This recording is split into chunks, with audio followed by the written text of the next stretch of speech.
బంగారం, బ్యాంకులు, ఇతర ప్రైవేటు సంస్థల్లో ఉన్న విడిపించి కొనబడను. కొమ్మూరి గోల్డ్, ఆంధ్ర మరియు Telangana. Welcome to fight talk with Lalit Kumar.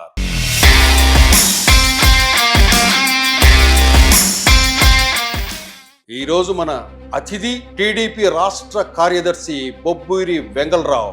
నమస్తే వెంగళరావు గారు. నమస్తే. ఎప్పుడైతే ఆ వైసీపీ ప్రభుత్వ విధానాల మీద వాటి మీద సోషల్ మీడియాలో ఈ ఒక ఘర్షణ మీడియా అనే యూట్యూబ్ ఛానల్ ద్వారా విమర్శలు చేస్తూ ప్రశ్నిస్తూ కొన్ని వీడియోలు చేసుకుంటూ కొంచెం అగ్రెసివ్గా ఉండేది. 2019 ఎన్నికల ఓటమి తర్వాత వైసీపీ వాళ్ళు ప్రవర్తిస్తున్న విధానం నచ్చక చంద్రబాబు నాయుడు గారిని, లోకేష్ అన్నని విమర్శించడాన్ని తట్టుకోలేక వాళ్ళకి వాళ్ళ భాషలోనే సమాధానం చెప్పాలి, చెప్పకపోతే వీళ్ళు ఇంకా రెచ్చిపోతారు అనే ఉద్దేశంతో. మరి బెంగళూరులో ఉంటే మిమ్మల్ని ఎట్లా ట్రీట్ చేశారు పోలీసు వాళ్ళు? నేను అమరావతి పార్టీ ఆఫీస్లో ఉన్నాను. కుప్పంలో చంద్రబాబు నాయుడు గారి కార్యాలయం మీద, ఆయన కాన్వాయ్ మీద వైసీపీ వాళ్ళు దాడి చేస్తారు.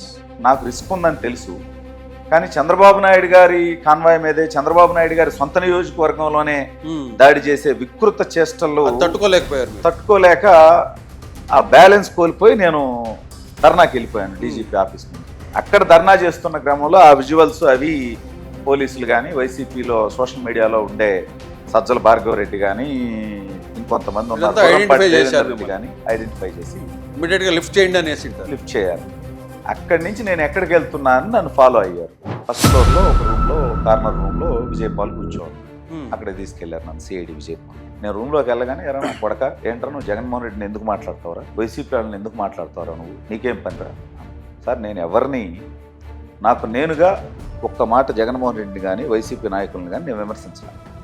వాళ్ళు చంద్రబాబు నాయుడు గారిని కానీ లోకేష్ గారిని కానీ మాట్లాడితే ఇలా మేము కూడా మాట్లాడగలం, సభ్యతగా మాట్లాడండి, రాజకీయ విమర్శలు ఏదన్నా ఉంటే చేయండి, విధానపరమైన విమర్శలు చేయండి అని అన్నాను తప్ప నేను ఏ ఒక్క వైసీపీ నాయకుడిని కానీ ఎవరిని కానీ నేను బూతులు తిట్టలేదు. అంటే వాళ్ళు మాట్లాడతారు, మీకెందుకురా, ఇప్పుడు నేను తంతే, నిన్ను చంపేస్తే, నిన్నేమన్నా చేస్తే లోకేష్ కాపాడతారా? లోకేష్ వస్తాడా? చంద్రబాబు కాపాడతాడా నిన్ను? వీడిని పక్క రూమ్లోకి తీసుకెళ్ళి కొట్టండి అని చెప్పాడు డైరెక్ట్ గా చెప్పాడు. నీ ఎదురుగా ఉన్న వాళ్ళకి, నా ఎదురుగా బట్టలు తీసే అన్న. ఎందుకు సార్, ఏంటి అని. తీస్తావా, నా కొడక కొట్టమంటావా? ఇక చేయగలిగింది ఏముంది, రూమ్ లో ఉన్న వాళ్ళిద్దరు ఎదురుగా ఉన్నారు, సునీల్, విజయపాల్, 5 మంది. వాళ్ళు డిజిగ్నేషన్ ఏంటో తెలియదు, పోలీసులో తెలియదు, రౌడీలో తెలియదు, సివిల్ కార్యకర్తలో తెలియదు.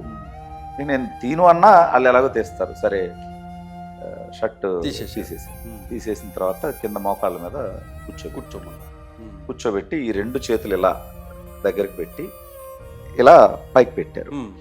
పైకి పెట్టి కట్టేసి ఇక్కడ కట్టేసి ఇక్కడ కర్ర పెట్టారు.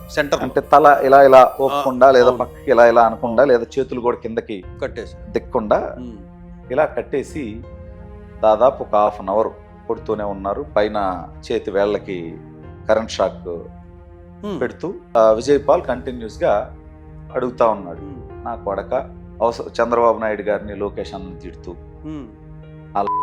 వచ్చి నేను కాపాడతారా, నా కొడుకులు ఏం చేస్తారు?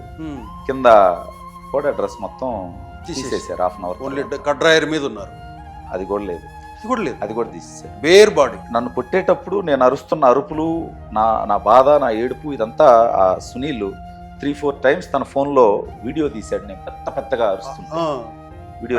ఎవరికైనా చూపించడానికి ఏమన్నా ఉంటుంది అంతే. ఎవరుంటారు అయితే జగన్మోహన్ రెడ్డి, లేకపోతే రామకృష్ణ రెడ్డి, లేకపోతే డీజీపీకి చూపించారు. ఇంకోటి బీవీఆర్, ఈ సంఘటనలన్నీ జరిగిన తర్వాత ప్రైవేట్గా మీ భార్యాభర్త ఇద్దరు కలిసినప్పుడు మీ భార్య, ఎందుకబ్బా ఈ రాజకీయాలు అవసరమా, ఇన్ని బాధలు పడి మమ్మల్ని అంతా వదిలేసి నువ్వు ఇంత దూరంలో వెళ్ళి పార్టీ అంటావు, చంద్రబాబు నాయుడు అంటావు, లోకేష్ అంటావు, ఇది అవసరమా అని ఎప్పుడన్నా మీ భార్య అడిగిందా ఎదురు కూర్చొని?